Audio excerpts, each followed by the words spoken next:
So, here we are, Dom. Here we are. Finally, I've arrived. Finally, you've arrived. Not Yes. in life generally, but you're here. Well, in life as well. Well, you can tell us.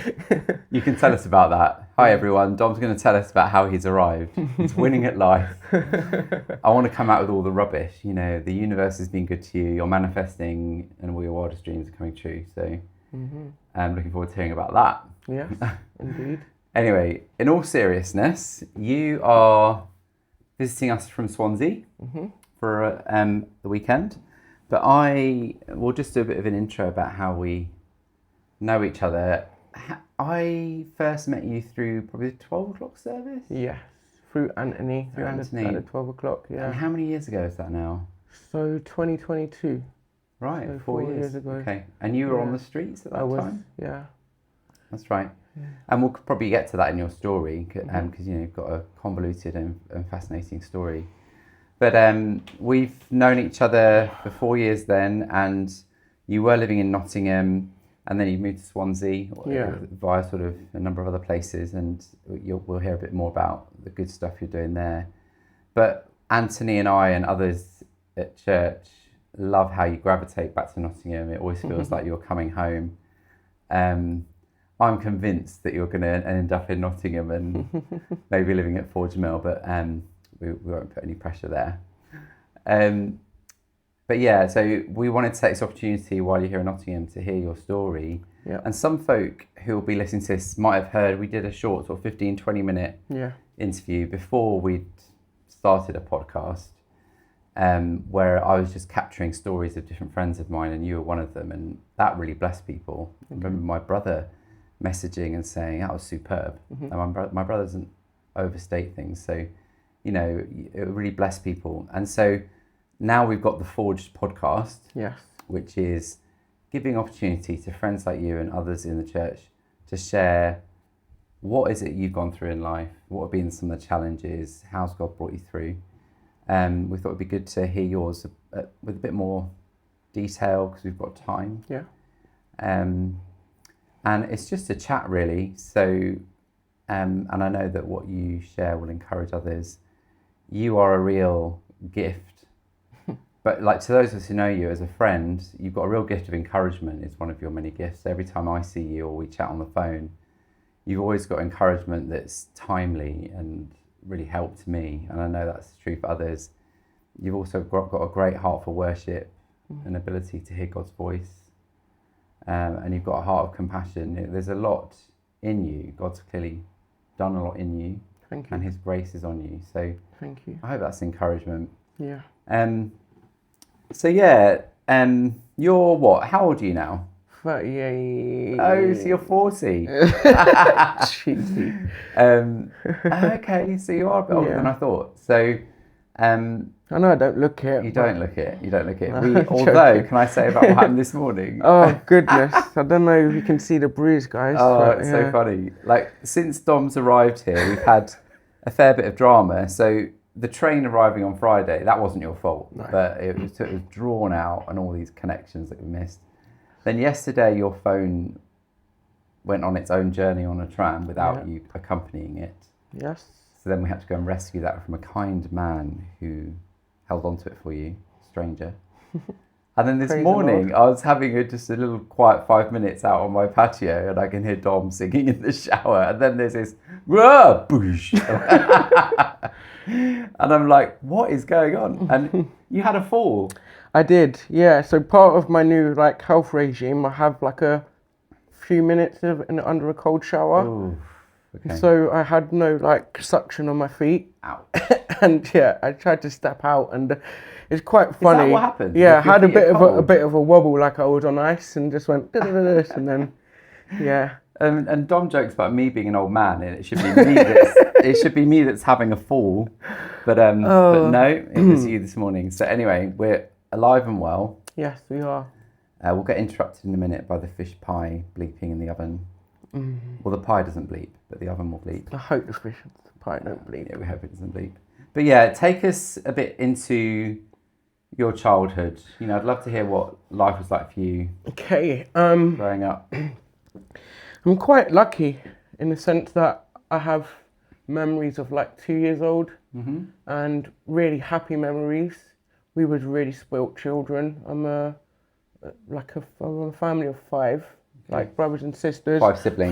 That lived under the same roof. Yeah. And then I've got 2 other brothers that are from my dad. But yeah, we grew up in Harlesden. I'm a Lambeth baby, so I was born in St Thomas's Hospital in London. Yeah. But we moved to northwest London, which is Harlesden, which was a heavily like gang populated area. A lot of Caribbeans there, a lot of shootings, and my mum and dad was heavily involved in both. Right. Those. My dad was a gang member and very dangerous person, but imported and exported drugs. So did my mum.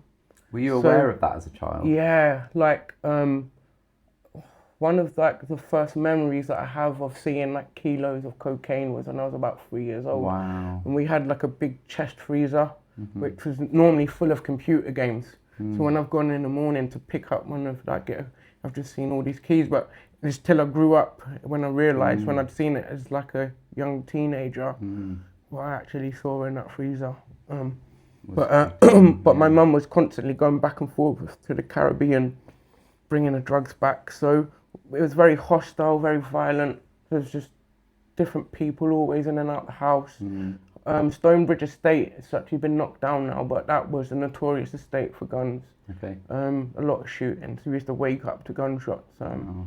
So yeah, that was pretty much like from 3 to 4. But a big like drastic change that happened was that my mum went to prison when I was 4 years old in America for drug trafficking. And like I'm a Christian. I've been a Christian my whole life. Yeah. My nana's a minister. We used to go to Sunday school as a child. That's a fond memory as well.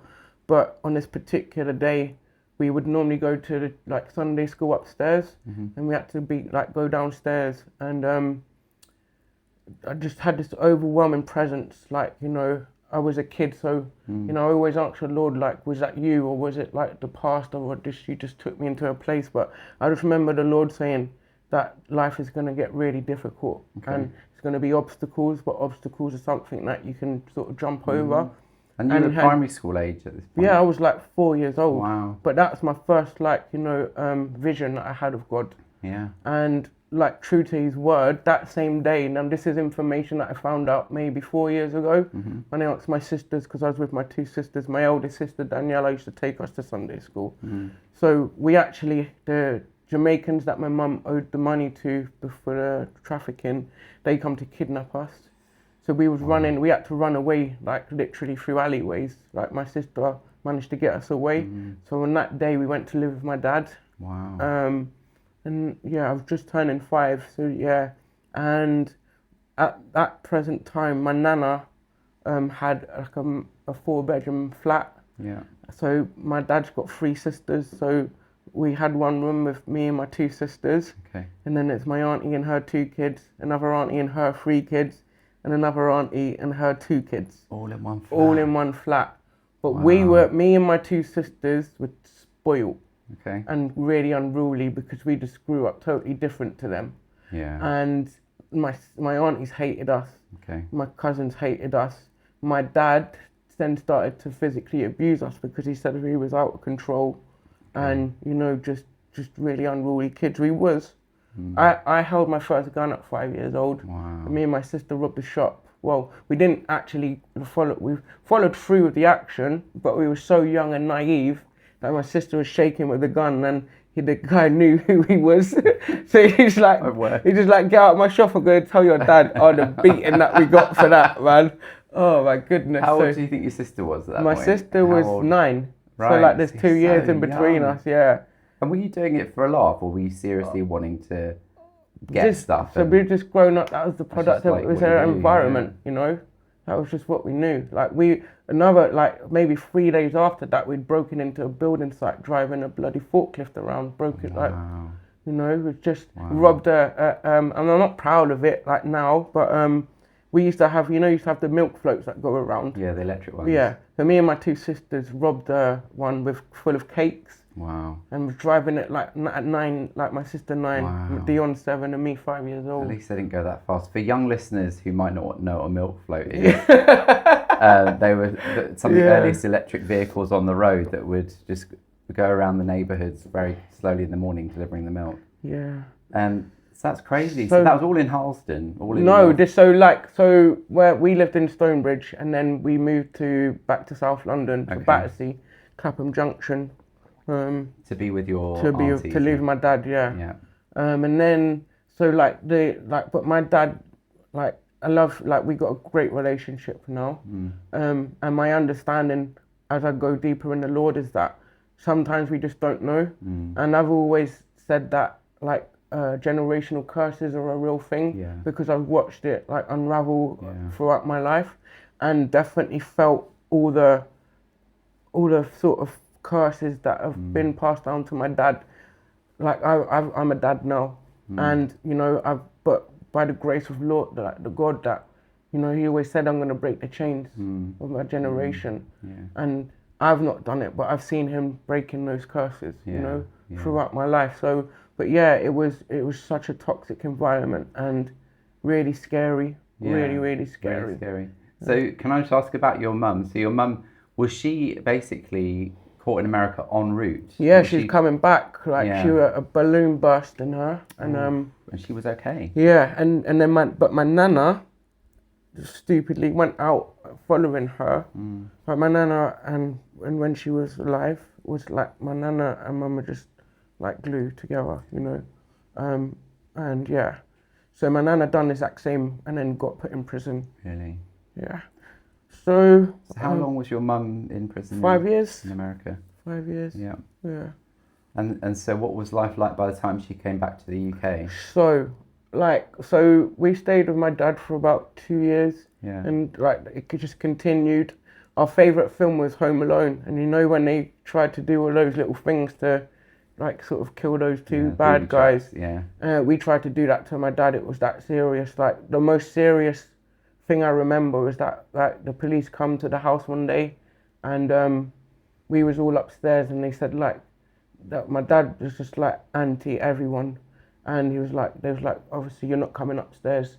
And then my dad grabbed me by the throat, held me over the banister, and was like, if you come, I was going to drop him. Wow. And obviously they did, and one of them managed to catch me, luckily enough. So that was like the severity of, like, what we was going through. We'd get beaten with like a weight, what they weight lifters wear. Belt, hefty things. Yeah, but it was so, like, narcissistic. Like, it was just like, he'd feed us stuff that we just wouldn't eat, and then we'd hide it under our beds and stuff. So, like, it was, but when I got older and I asked my nana questions, my dad experienced something similar. So now I understand where that come from, because it's not normal behaviour. No. You'd have to learn it from something or someone. It doesn't come from nowhere. So the nana that you're saying you asked, that's your dad's? That's my dad's nana. It's your mum's mum? That's my mum's mum. Yeah, she's my. Okay, so it's your dad's mum, that nana that is a Christian and is she's a minister. Yes. So that's an awful lot to go through as a child, and I guess if that was back in the 80s or early 90s, did social services get involved? So, right, then my nana come back from my mum's mum. Yeah. And so basically, actually, me and my sister was in school one day, in primary school, and they saw the bruises. Right. So they put us in care. Right. But they literally put us 2 houses away from my dad, like. Okay. So, but obviously there was no trouble after that with him. Okay. But they took us into care, and then my nana come back and took us all out. Right. But my mum's mum hated me. Okay. Like, absolutely hated me. I just reminded her of my dad, and that we never had a good relationship at all until she was on her deathbed, and I went and forgave her, and but So when she come back, she left me in care. And then my mum come back. But took the sisters? Yeah. So then my mum come back, and then she took me back, and then within about 6 weeks I was back in care. Really? So from then on until 16, like, but then obviously social services would always want to, like, trying to reintroduce me back into the household, but it was just never gonna work. So I'd always be in care, like near them. Yeah. When I was in year 6 though, we lived in Tottenham and I was in primary school. Like I was in a care home in Seven Sisters and my mum lived in Tottenham. Okay. And I used to go there after school because it was on the way home. And I went there and like all the windows were shut out and But me and my best friend used to run away every day from the children's home. Right. And we ended up in Tooting where my dad lived. Yeah. And we was like asking people for money one day and like my dad just walked past us and told me what had happened, that my mum got kidnapped with my stepmom. Right. And they'd moved them to Hastings. Right. And then probably about a week after that, then social services come and got me and then took me down there. Wow. So during that period, your sisters were only in care for a short while, and they never returned to care. But well, you did, my older sister, like back and forth, like right. she but as my older sister, like she was my rock through my like. Yeah. She just like never let me go, sort of thing, and made sure I always was part of her reality or life, you know. And then you got sort of shuttled down to Hastings to join your mum. Yeah. How did that go? Well, I was living in a flipping caravan park, so it was crap. And then as soon as like we moved back, we moved to Harlow after that. Okay. And stayed with her for a year or so. But my sister went to a children's home, and I couldn't hack it without her. Yeah. My older sister. Yeah. Okay. So then I went back into care. Right. But then my mum done it again. You know, she kept on doing these things with the Jamaicans, and then she moved to Cambridge. But at that point, my elder sister had moved back to Brixton, and me and my sister were like, we're not doing it again. So we stayed in my mum's old house for like a year on our own. On your own? Yeah. I was in year 7, my sister was in year 9. Wow. Yeah. So young. Just fending for ourselves, basically. That is the fish pie. Let's just put pause. Okay. So, you were fending for yourselves with your older sister at one point, is what you were just saying. Well, I was actually looking after my older sister, so she's like the second oldest. Yeah. Okay. I was looking after her at that point. My elder sister, I was a man by 12 in a sense where I was making my own money. Yeah. I was in gangs, obviously, selling drugs, but I was well equipped. So when my sister moved back to Brixton, I knew she wasn't coming back, and we, oh man. One day, like 3 years ago, she said, have I ever done anything to let you down in my life? Like, and I was like, nah, never. And this is the older sister who protected you. Yeah. And like literally, then it come to me, I was like, oh, it was that.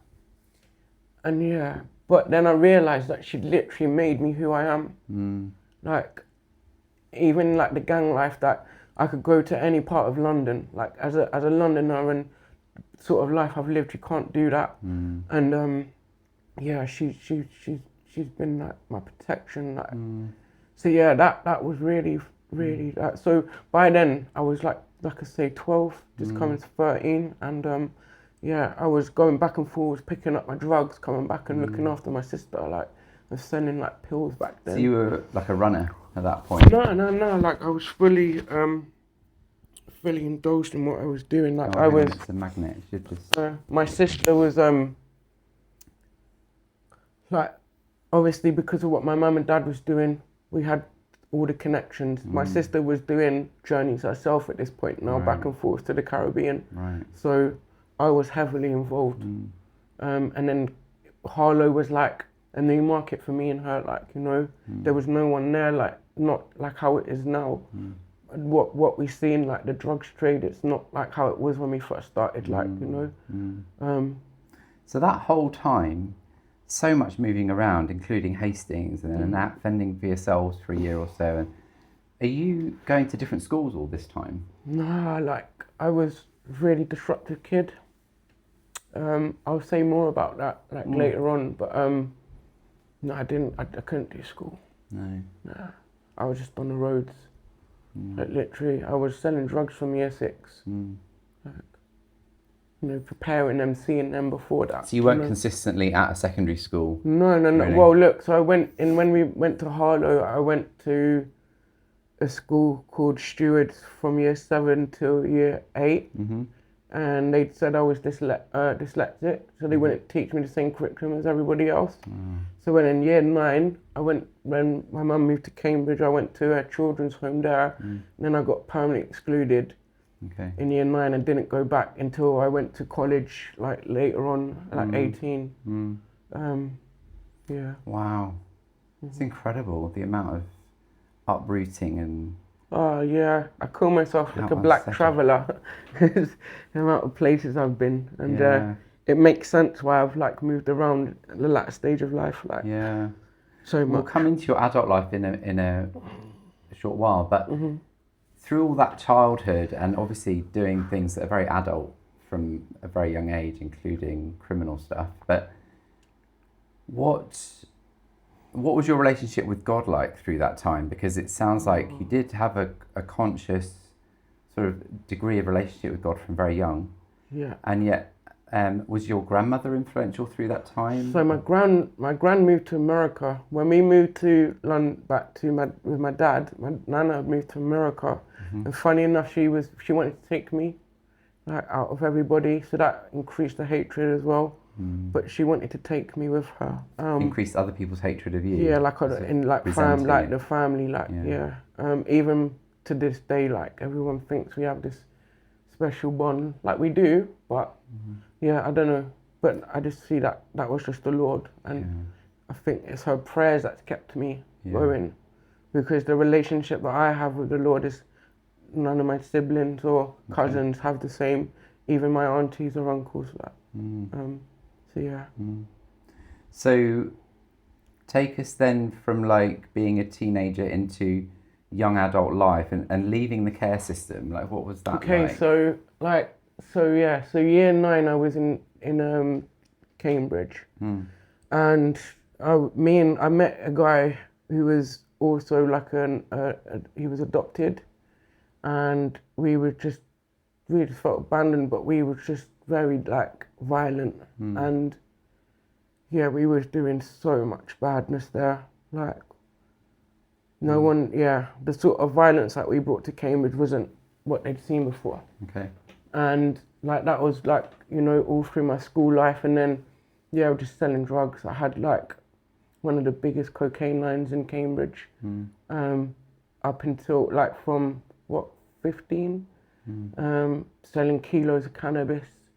But like I say, this fight, like, you know, them times I wasn't really, like the weapons and stuff was more something in London, but then I was just fighting and constantly getting arrested, going to prison for violence, like, and then obviously because of my parents as well, there was this conspiracy thing, so the police was just on this like doing an observation. They're watching you. Yeah, for years. Yeah. And like they done so many obos on us that, you know, they tried to do stings on us. What's like, an obo? So when they observed like your pattern of like behaviour for a certain amount of time, try and collect enough evidence. Yeah. And they done a sting like 4 times, and got away with it on 4 different occasions. But so when I was 16, I left care. Like on my 16th birthday, they come to me after I went to like some sort of day centre thing, like it was to go and sit on a computer. But when I got back, they said like, "What do you want to do?" And I was like, "What do you mean? What do I want to do?" There's like, "It's your choice. You're a man now, basically." Wow. But I thought I was going to go to a more permanent placement because I was in a children's home. But they said, "You don't have to." So I just left. I packed my bags that day, and I made a decision that no adult was ever going to tell me what to do ever again. But I'd already asked my mum why she'd done what she did. And my next thing was to find my dad, but I had prayed to God and said, like, when I wasn't scared of him and I was strong enough, I honestly wanted to kill him for what he'd done to me and my sisters. And that was my intentions. Like, so when I found him, I took one of my friends, and I must have been in such a fit of rage that I forgot my sister was even with me that day. Right. Because I was just going with my friend to do what I was going to do. And when we got there anyway, and I sat him down, just like the day after my birthday, and I was like, you know, you need to tell me why, otherwise. And his excuse wasn't But what I know now, that's like what he knew, innit? Like, I don't hold a grudge or anything, but at the time, it wasn't satisfactory it wasn't, for you. No. I hated him even more. But then I ended up staying with him, weirdly enough. But so at that point, it wasn't just cocaine that was around me, it's crack, and my sister was smoking it. So when I was like 15, I had a drugs line in High Wycombe with my sister. I had a car there. And I, like, at them times, I would just pick the drugs up from Brixton and go wherever. And just drive wherever. And like, I was there for a long amount of time and met a lot of people there. And that's when I first got introduced to crack cocaine. So like I said, I was 15, and we'd always go to raves, like all to the garage raves. And then after we'd come back and they'd all sit in the front room and leave me, like with the phone, and I'd just like, but my sister, I've done everything with my sister, every drug, like, you know, experienced everything with her. And like, she'd just be like, nah, you're not having it. And then one day I was just sitting in the room, I'm like, idiot, bruv, you got it in your hand, like. So I smoked it and I didn't get it. You know, I just didn't get it, like, and I was so angry at them for leaving me out for this pathetic, like, you know. But then my sister's obviously addiction started getting worse, and one time, like, you know, so we're washing the cocaine up and into crack cocaine, and like we've got kilos, so it's just in Tupperware boxes, and one day my sister like barricaded us into this flat, and we smoked like 3 ounces of crack on a pipe for the first time. And that was my second vision from God. He just come, and I picked my sister up, and I was like, God saying, this is not us. This is not for us. Now, at that point, I should have been a full-blown crackhead. But I just quit, like, stopped smoking weed, stopped everything. I just liked money at that point, but everybody else was heavy in addiction. And when I speak to like drug workers, they're like, that's just a miracle, because when you consume that much in such a short time, it should have been. But I think my saving grace is I had an asthma attack. I was bagging some stuff up in a toilet and in a flat, and I had an asthma attack and literally nearly died. So I think that was like, because obviously the smoke on my chest and stuff was just really bad. But anyway, that was like, and then 16, went to find my dad, and then obviously I had the relationship with Cambridge. So my dad was a drug dealer, knows the Adams family, which is like one of the biggest gangs in London. Yeah, they like took over the craze, like they are like big time. Like, so I knew the younger ones and had links with them. So now my drug dealing was even worse. Like, you know, I had even access to even more. And then I started to make my own little gang in Cambridge.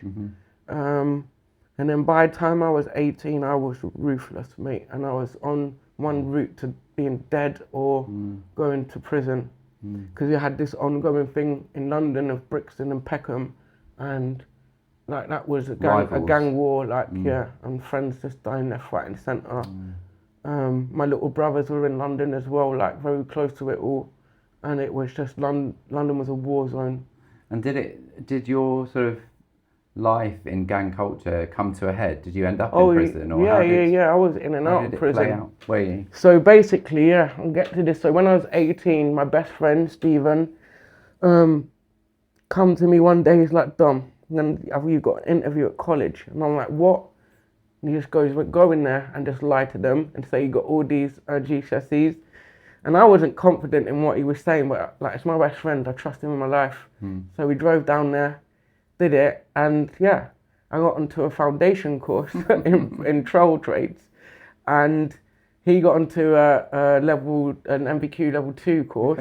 But I thoroughly enjoyed it, and like, you know, by my first year... Was that bricklaying and plastering, basically? Just bricklaying I done. Right. But so on my first year, I actually, after being told I was dyslexic and can't learn, I managed to get A's in maths, English, and IT. And in that year, I was the first person to finish all the theory, because we were learning out of a book, and you've then got a folder. I asked a teacher 2 weeks in, like, because I just see him reading out the book. I was like, where'd you get that book from? He's like, it's in the library. So with one session, about 3 hours, I filled this whole book out and took it to him the next day, and he was like, well, you're completed. I told everyone the process, but no one wanted to follow me, so for the whole year I just got to lay bricks. So the next year I got an apprenticeship. Great. So thoroughly enjoyed it, finished it, and it was great. It changed that changed my life, because like I say, I just didn't care about my life. And what age were you when you were doing this? So I was 18. Right. And during that time of being in college, had gang life receded into the background? No. Still selling drugs, still out every weekend. Because I was living in hostels. So I was the man, So it calmed down. Like I wasn't going to London as much and dealing with that stuff. But I was in Cambridge with two of my other friends.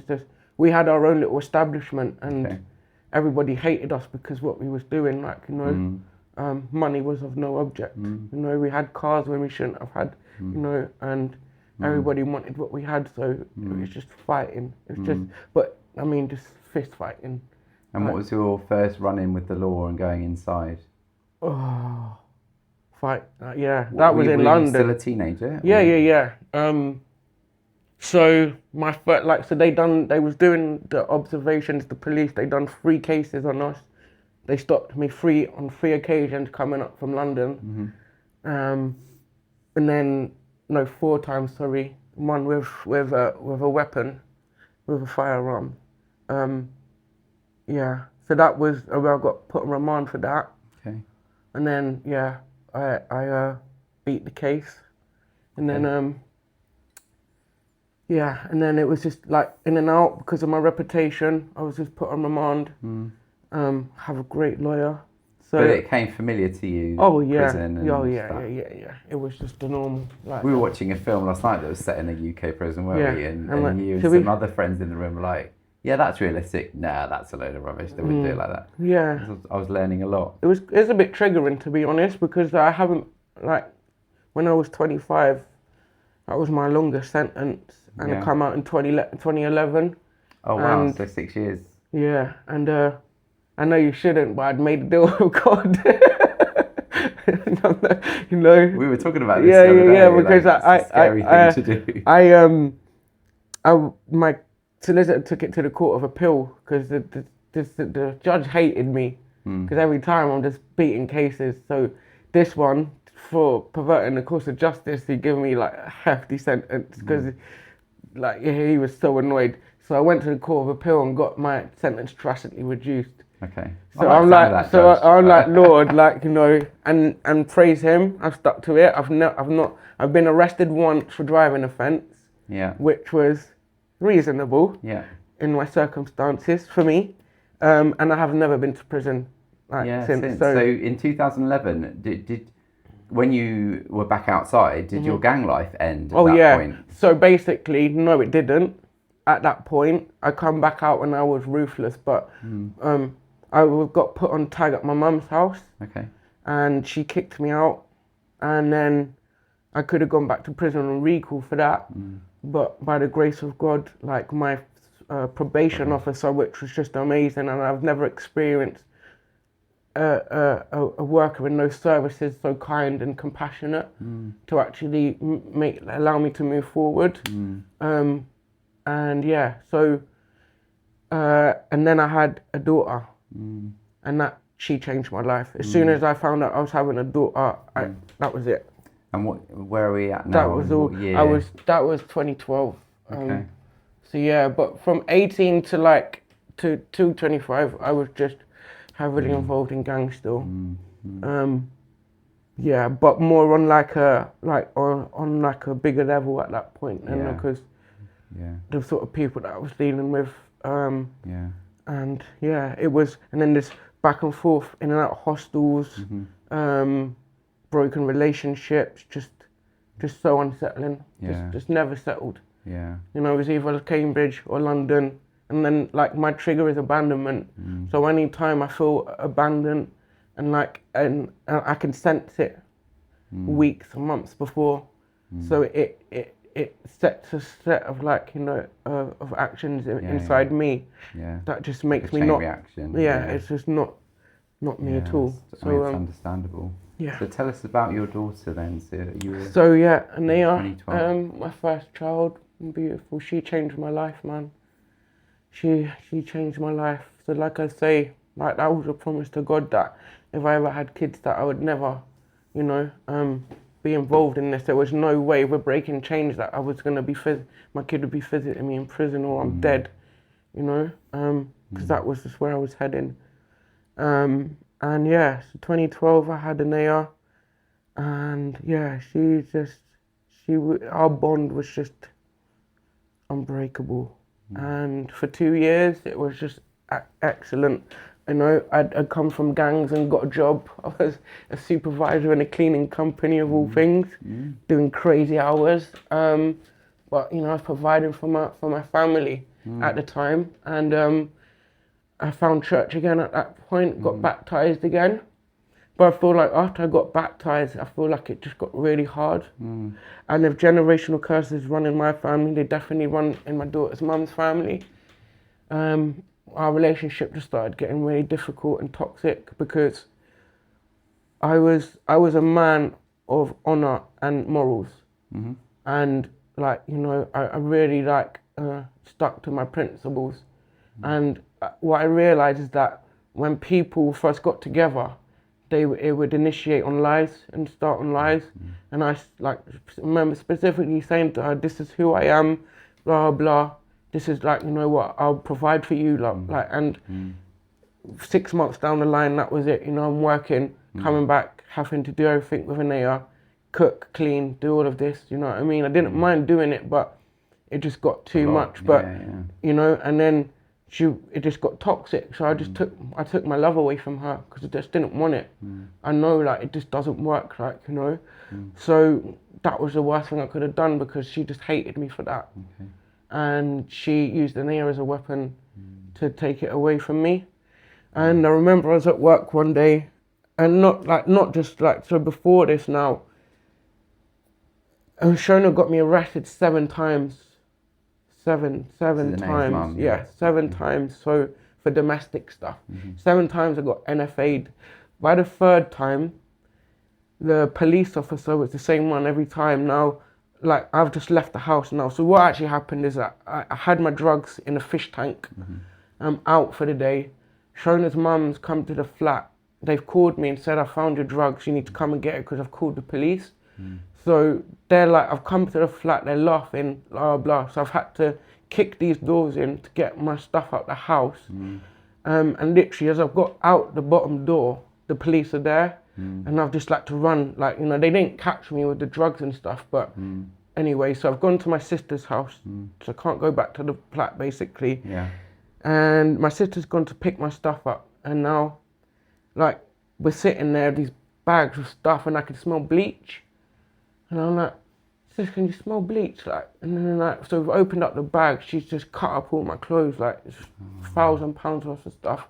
That's not the point, but then she's just written white and bleach on my clothes. So I've like told the police officer because, like, you know, this is just mental, like, and because the first time she said that she self-harmed, so she'd cut her legs. She said I did it, and then obviously got me arrested for it. And then obviously come to her senses, and so that's the first time. Then the next time she said I was sitting on the other side of the room and threw a full bottle of water in her face. So I was like to the police officer, "Please come to the house because that's gonna leave." Like, so he's come, said no, there's obviously nothing's happened. And then this is the 3rd occasion. So like that time she said I've strangled her or something. So I'm at my sister's house, and I was like, the police officers called me, and I'm like, "Look, mate, just like please go and check because you're gonna have marks around her neck." And then like again, nothing's happened. So I got NFA'd for 7 times she's done this. And it's got to the point where like I'm so scared of going back to prison that I'm just like, I can't keep on dealing with it. And then like the Lord said to me one day when I was at work, "Dom, just hand it over." And I feel like at that point, I knew exactly what he meant, like, because of the experience of what my mum done with my dad, and then me growing up as a kid, and it's just like, hand it over. And I broke down at work. I had a mental breakdown at work, like, and my colleagues were like trying to pick me up, and I didn't even know they were there for like 4 hours. It was on caught on CCTV. I was just like in the middle of the floor at work crying like. So yeah, then it just got hell. Like I just couldn't have contact with her. It was just broken contact, but then still had to pay for everything. And like I'm not a bad dad at all. Like I'm a good dad, and it just I didn't deserve it. But yeah, she just took my daughter away, moved to America, got married, and haven't seen her since she was 4 years old. Like, so that. And they're still in America. I don't know right now. I mean, I talked to her nana. She wants to feed me all the right information because she knows I will look for her. But yeah, she's supposedly still in America. But yeah. That's a lot. Yeah, so it made me, broke me, you know. Yeah, really hard. And what did recovery from that look like? Right, so obviously this all happened in Cambridge, and that every day I'd wake up, go to work in the morning at like 6 in the morning in the summer, and I just remember like every day being dark, and I just saw darkness all around me. And my two little brothers, we was still doing some dumb stuff in London, and my two little brothers were still like in the middle of like all the stuff. My youngest brother Reese was really caught up in gang stuff. My little cousin got stabbed at the bottom of the blocks and stuff. But anyway, we was doing some stuff in London, and the house got raided, so there was an eviction, and then we ended up moving to Kent. Right. And that was sort of happening around the time everything's happening with Anea. Yeah. So I moved to Kent, and I still sold drugs there for a bit. But I said to my little brothers, like, you know, I love these two boys. They're my proudest achievement in life, regardless of what's happened between us sometimes. But I've kept them away from my dad, you know, growing up. You know, my granddad's shop was across the road from there. My dad would be at that shop every day. And my little brother would see him out the window, and like, you know, he just wouldn't even give him a time of day. So I protected them from my dad, like, and you know, I'd always make sure I was part of their life. And but anyway, so this was like 2016. I moved down to Kent, and you know, then was like we had to look after each other. Like we'd moved from London, had nothing, so we sold drugs again. Started up a weed line to look after the family and that. And then I said to my brothers, like, you know, I want to make you proud. So I give it, like, when I said, when we got enough money, like, I'm going to stop all of this. And I went back to work, and that actually set precedent for their life now, because they're both working. And there's they're not involved in any drugs or anything like that. So yeah. That is remarkable that after all that you've been through and the ways you've learned to survive and make ends meet, and to you know, do what you'd seen done by your parents, to then actually set an example to some of your siblings and have that positive impact and positive heritage in their lives. It's incredible. Yeah. You know, it's amazing. It's the grace of God in it's the grace of God. It definitely is the grace of God. So 2016, at that point, because at one point you trained as an electrician, and is that what you were doing? So this is that come after. Okay. So 2016, went to Kent, done a bricklaying, was there doing that for a company, and then I had a big fallout with my brothers. We won't go into it, but then I ended up coming back to Cambridge. Yeah, okay. And that was 2017, and sold drugs again at the start. Started selling cocaine again, but where I used to stash all my drugs and stuff, next door neighbour, like, I met this lady who's now my son's mum. So I had my son in 2017, and I was still bricklaying, but the work was drying up. So my young brother Jazz, he was trained to be an electrician in college. So I decided to train to be an electrician. And by 2018, I was partly qualified and opened up a limited business. And yeah, for a good couple of years, I had a great life with Emily and Damari and her son, Henry Joe. And then, like Shona, Emily just started doing the same traits as, you know, I'm like a man of honor, like I say, like, and I look at my older generation, it's your job as a man to look after your family. And I was doing all of this and just, yeah, it was just getting taken liberties out of. And my hard exterior was broken with Anea. You know, the anger had gone. You know, I'd done so many like classes on anger management, had so much therapy. So I was a total different person. And, I don't want to leave this out. When, after Anea, after the breakdown, I read the book Joyce Meyer, Battlefield of the Mind. Okay. And that changed like a lot in my life, to take every thought captive. Yeah. And think about what you're thinking about. So I was, like, my self-awareness had increased, you know, and I was very protective of myself as well, because I'd just been through painful, traumatic relationships with everybody, and like my belief in humanity just started deteriorating just drastically, you know. And it's no surprise that abandonment is something that has a massive effect on you, or that you feel very quickly, and you know, with all that's happened. So around 2018, you had Damari's in the picture. Yeah, he's one, and then like I've got my business, so I'm trying to like gain contracts and stuff. So I'm working like a dog, you know. Like I was traveling a lot as well. But anyway, you know, Emily was just taking the mick, and like I just wasn't gonna put out of it regardless. All I wanted was a family, and you know, a structured family that was just perfect. But what I know now is what is perfection, you know. Perfection's what is, it's in the eye of the believer. It's an understandable desire though. Yeah, of course. But so once again I took my love away, and you know, I was vulnerable, so I told her everything that happened with Shona. And she done the same. She took the absolute mick though. So one day I'd said to the Lord, like, you know, I can't do this anymore. So I went to work on a Monday and left this pile of, I know it sounds petty, but I left a pile of washing on the staircase on the Sunday evening, for her to take upstairs, like, you know, done all the washing. And Thursday, it's still there. And I've come in and I just like, look, I'm done. She was with her friend drinking. She got like, and then she slapped me in the face. So I took Damari. Now we're in like a little village.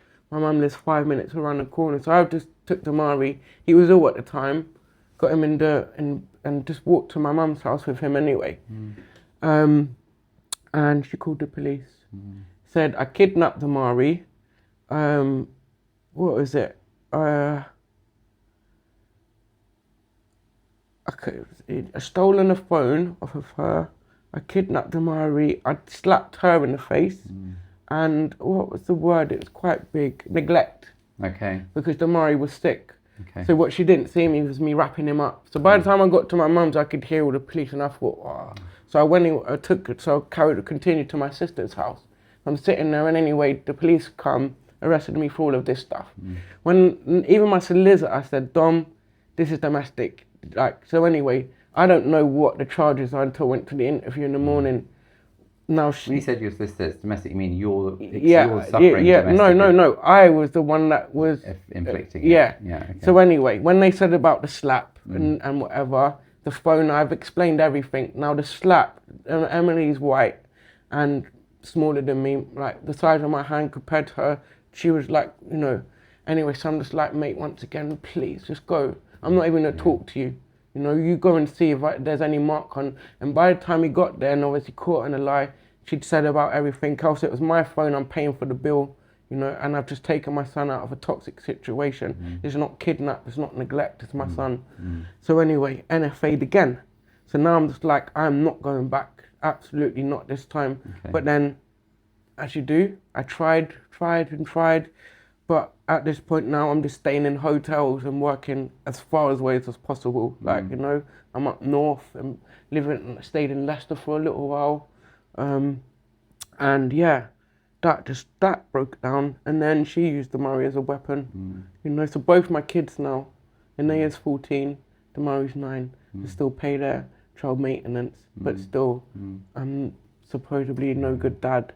Well done for being honourable with. Nah, it's not. No, but that's like that's. I know it's not enough. It breaks my heart. Yeah, like, you know, that's not what I want to be doing. But like, you know, it just makes no sense to me. And then, like, I have relationship with Damari, like, you know, just recently, like, it's his birthday in June. For 3 months we're speaking, everything's good, plan loads of days out, and then she's just not talking to me again, like, you know. So she's got a problem with me, and she inflicts that on my relationship with my son. But you know, like, it's built character, and I just trust the Lord. One thing I have hope in is that after everything that my dad and my mum done to me, I went to find them, you know, and if generational curses, like, I'm not a bad person, and, you know, I'm not going to slate their mums for what they've done.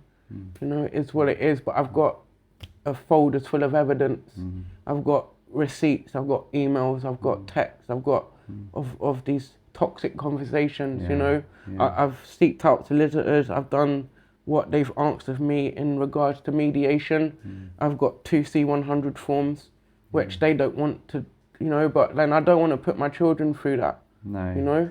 And I think to encourage you, you know, it's credit to you that you've continued, like with Damari, because I've seen you over the years doing this, continue to reach out, like, not just with you contributing financially, but when that door opens again, when it's made possible, you are right there on the front foot, ready to continue building your relationship with Damari. And I know God loves to honour that level of integrity when you're wanting to be a good father. So, yeah, my promise is in Him. So regardless what happens in the fleshly realm, like, you know, I know spiritually, I'm well taken care of, and regardless of what happens, you know, I can leave it with honour and say that I've done everything that I possibly can. Yeah. You know. So, what took you from that to me and Anthony meeting you on the streets of Nottingham? So, as you could probably understand, it broke me down a bit more. That happening with Damari, and then let's say I was thriving as an electrician,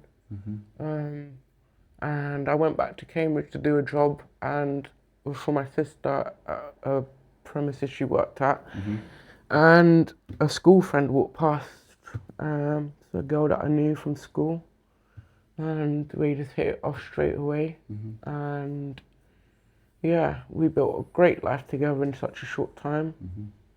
And we was expecting, and yeah, I don't really want to go into it, but we are like, we had a daughter, Maya, and we had to bury her, and that it all happened so quickly. I just got a call. I was working in Leicester. I just got a call to come back to London, and yeah, I found out that happened, and I lost my mind. I left everything behind, my business, everything, home, and just I left faith in humanity, because I felt like at that point all the help that I needed, everyone knows how I can come across on the exterior like everything's okay. But yeah, I really needed people, and I just didn't feel like I got any help from anybody. I mean, I was crying physically for 2 weeks. I couldn't stop crying. I mean, I was 24 hours a day crying. Couldn't get over it, until one day the Lord just took it away from me, and then I just took myself away from everybody. And yeah, at first I spent all my savings, stayed in hotels, just done loads of drugs, got messed up.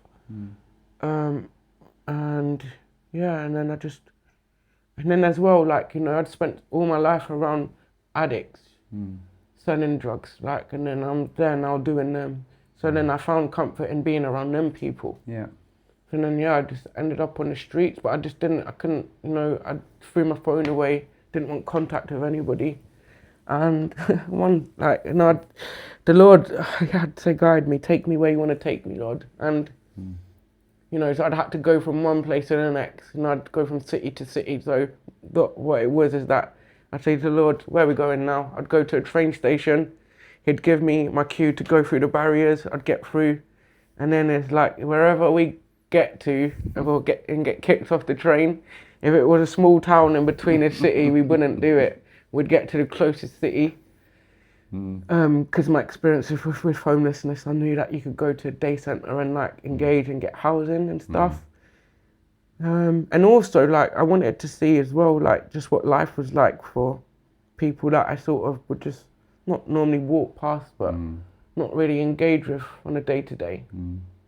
So how long were you on the streets in Nottingham for? Not really long, because like I say, by the grace of God, I'd always ask God, first of all, find me a church and find me the day centre. So I found Grace on the first day and found that's it. Oh, the Priory? No, the Priory. No, the other one. Oh, Emmanuel House. Emmanuel House. Yeah. And yeah, by the grace of God, like within 3 weeks of being here, I was housed. So and like got heavily involved with Grace. Yeah, that was a real eye opener to like the love of people again. I'd been so many places and even in so many churches and just been disappointed just by a look of someone when you start to explain your story and that it's the last place you'd think you'd get like negative feedback from a Christian. And yeah, like Grace was like the first place as church as well, like it was just, well, except for the church in Cambridge, which actually Gus at Grace, his dad preached there.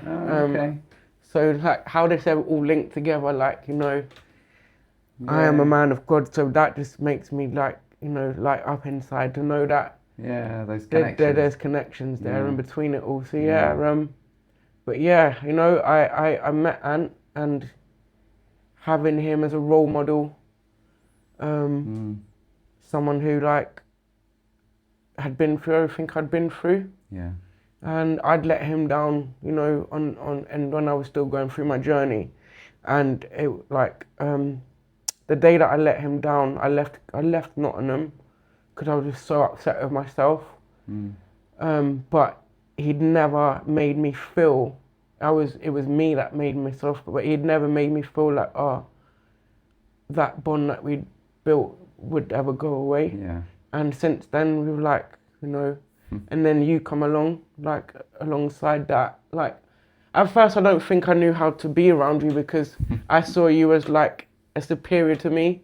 Like, you were just so educated. After 30 seconds you realise, oh, this guy's an idiot. Oh, no. Then I just realised you're just like us, just a bit more, with a bit more intellect. No, I haven't got more intellect. I just grew up in a place with a posher accent.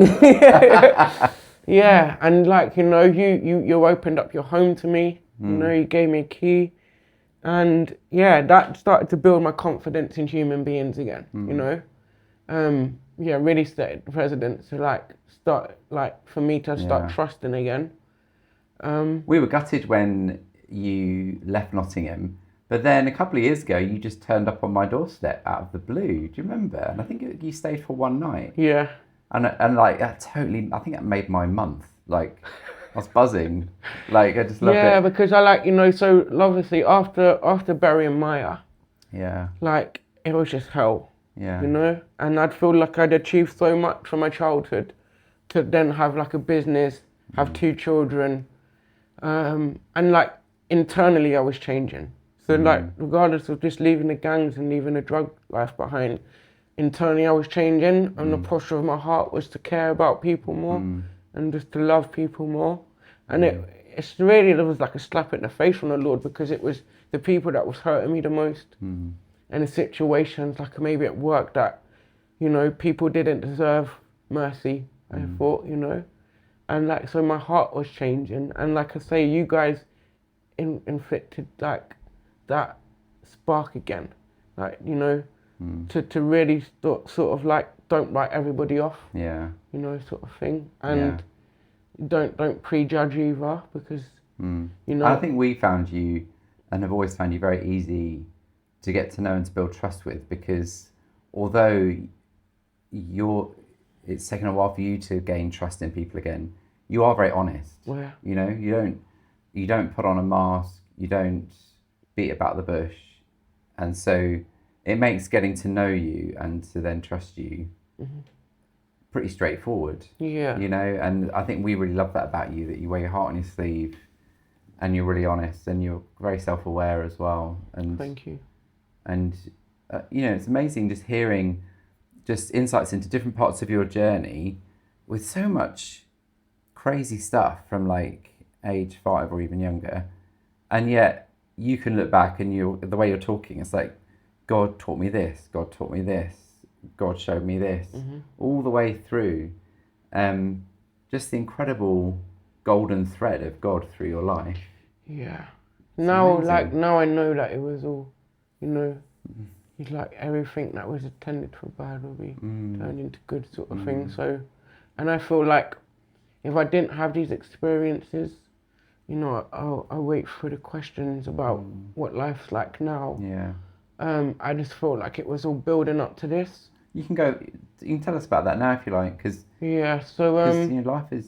So yeah, you know, like, so from being in care, like I've just obviously experienced homelessness, and like, so from 2021, when everything happened with Maya, I was just going from city to city, being really street homeless.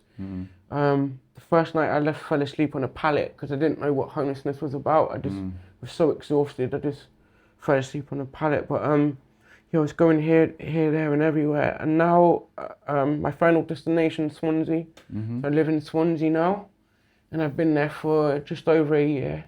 And the first 6 months was just the same as being in every other city. I was still doing drugs, I was still on the streets, I was still caught up in just a crazy life.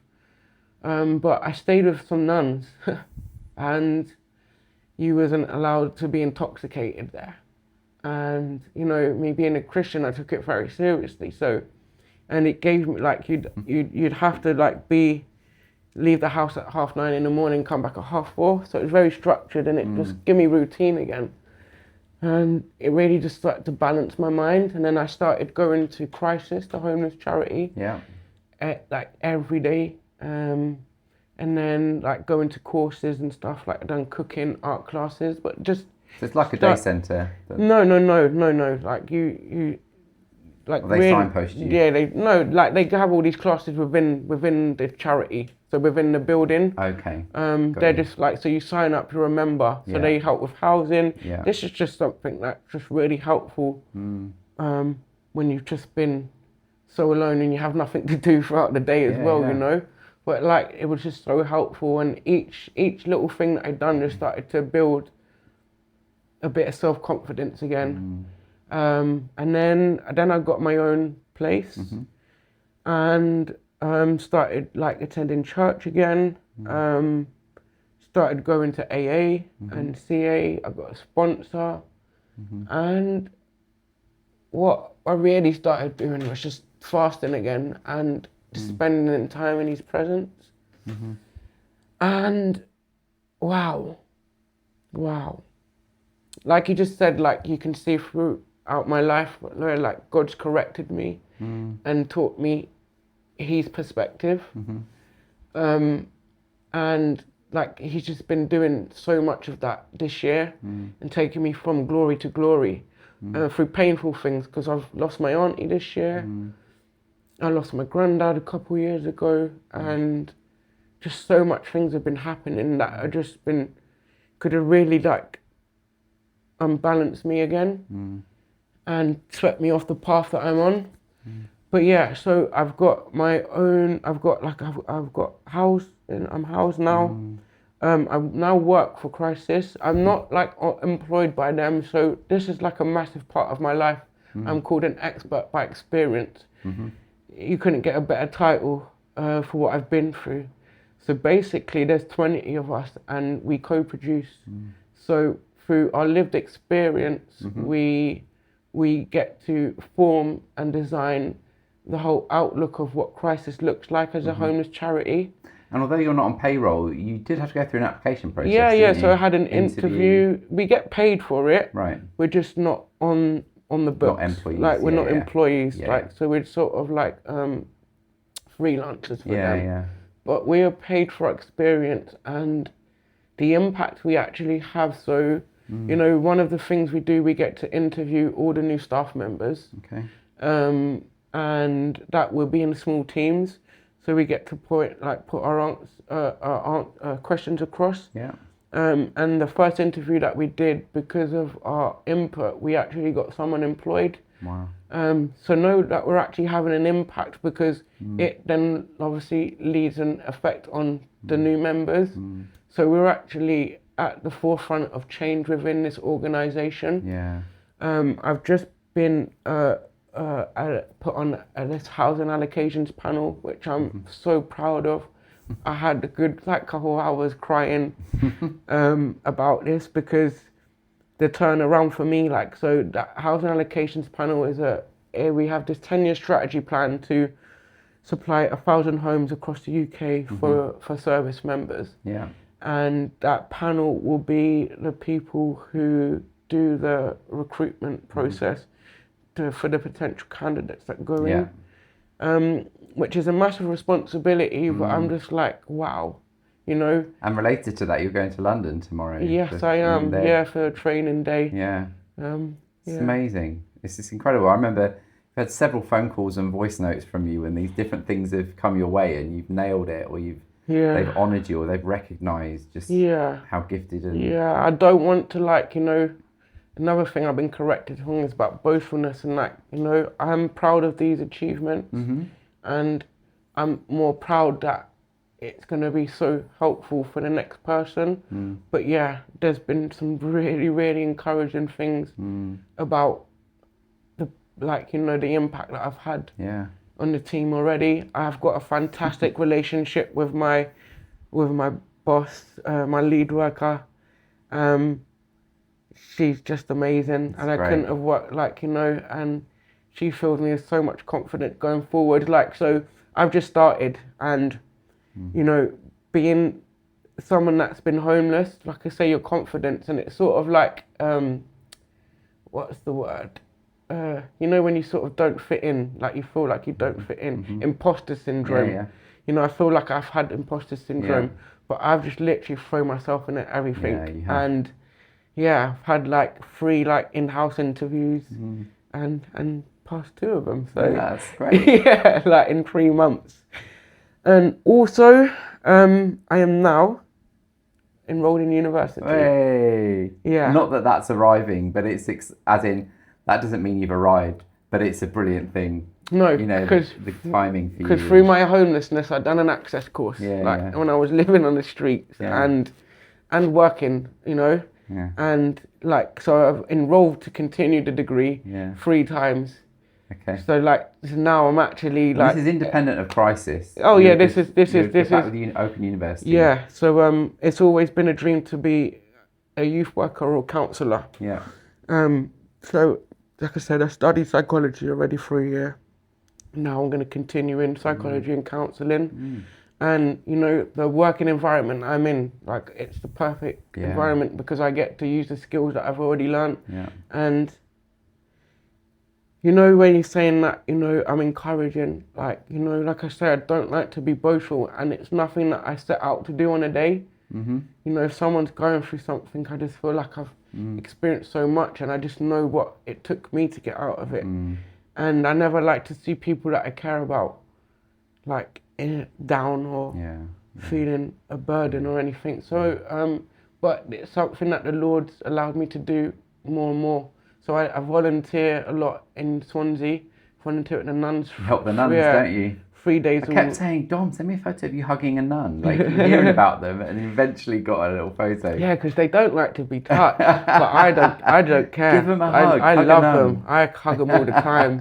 Like, they're just so adorable. I think you're doing them some good. Oh, yeah. And I done my first sermon, like, Wow. the other day, which is grace by God. So I want to. I'm quite ambitious, but I've always wanted to be a pastor. That was the first thing. Yeah. But I've always felt like this, like I say, the imposter syndrome. I'm like, my willingness to help people, and I feel like once I've completed my degree, my experience is going to be the most beneficial thing. Yeah. So I've had therapy, and I've been like, I was sitting down with my therapist 2 weeks ago, and she just done her level 5 as a manager, and I was like, Helen, stay in a job 3 more years and employ me. And like, no jokes aside, she was like, no, honestly, because she looked in my eyes when I explained stuff, and she could see either excitement or just pure like sadness. And like when I saw like the look in her eyes because she's just so proud of, and like, but without her I wouldn't be where I am now either. So like just that sort of chain of that's happened and between us, and she was like, I'd be more than happy to allow you to work in this environment with me and because she's seen the impact that I've been able to have on just some of the service users, like in some of the places where we are at right now. So yeah, God's got me in such a good place. It's amazing. And it's not just that, it's the internal peace. Because I feel like although there's so much good in my life now, there's so much chaos that hasn't been resolved. Like, with my kids, with certain other things. And but I just always got this peace. I smile every day. I wake up, I praise the Lord, and like, although I have all this traumatic stuff going on around me still, I'm still able to like be that person that comes. And like last week I had 4 people like going through the same thing, and was able to encourage them throughout that whole week, like, and that was just like, and I was going through quite a lot that week as well, but then I'm just like, wow.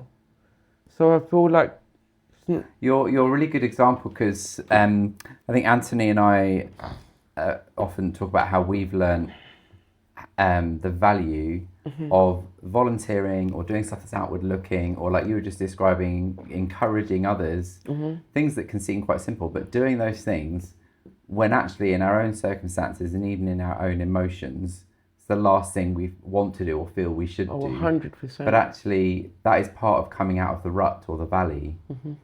I don't know if you would agree with that. Like, it seems that God gives you grace to stay outward looking. 100%. And it's not like, I don't do it to gain. No. I just feel like, and especially in like the last 4 years, and I can look at you as a role model of this, like how open you was to me, to let me in your house, to be encouraging to me, to guide me.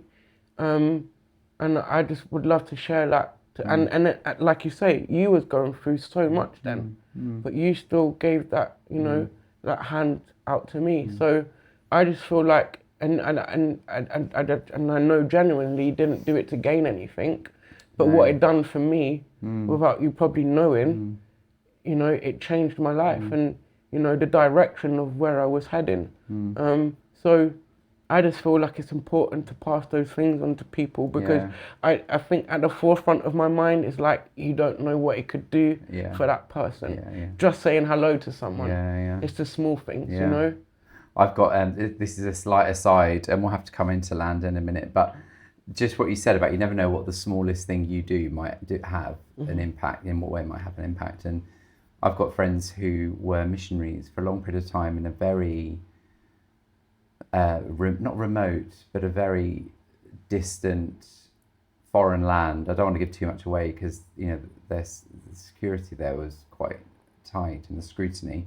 They're no longer there. But anyway, my brother and my sister and I once went to visit them in the city that they were missionaries, a long way from the UK, and we met one of their fellow missionaries, And she was a lady from New Zealand, and I thought, she's remarkable. Like, she's a single lady. I don't know if she's in her maybe 50s at the time, and she's left everything to go and be this missionary in the back of Beyond to a really small people group, such a minority group.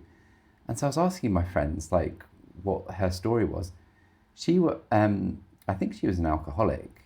Forgive me if I've got that wrong, but and she was outside a shop in New Zealand, and an old lady needed help with her shopping. So she helped this old lady with her shopping, and the old lady said, "God bless you." And that completely, I don't know the story from then on in, apart from that, what cut right into her heart. And she acted on that hearing, "God bless you." It made her seek out God, and she ended up getting saved and ended up being a missionary. Praise the Lord. In the back of Beyond, because an old lady said, "God bless you," outside a shop. Yeah. And so you wherever you go, it's like you're depositing little bits of light or gold in people's lives, and you don't know the fruit that's gonna come of it. So keep it up, Dom. Thank you. Keep up the sharing of the love.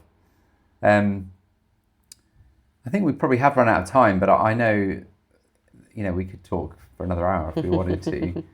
But I know people listening really appreciate that you sharing your story and going into areas of your story that are really painful and still raw. Yeah. We know that doesn't come without a cost, and it's, and it's a vulnerable thing to do. So thank you for trusting us to hear some of your story.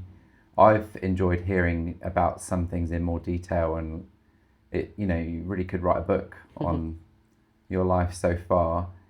And I feel like faith is built in me as we've been talking, because you think of, wow, all these opportunities that the enemy has had in your life, and God's brought you through it all. Yeah. Do you know what I mean? Like the number of valleys or traumas. And it's that same love is there for everybody. I just feel like, you said, like, what's your relationship at the start? And it's always been back and forth, but then he would fill my life with everything I need, and then I'm like, I could do it on my own. But it's when you really just spend that vulnerable time in his presence where you start to be more aware of his love, and you hear the voice, and then you can start following his direction. Remember I said yesterday, it's like we set the direction, the destination, and then we expect him. So it's cool. But yeah, well, bless you, Dom. Thank you. I hope you have a really safe journey back to Swansea via London, and excited to see what we get involved with Crisis. But we probably should wrap it up there. But God bless you. Yes, thank you. Cheers.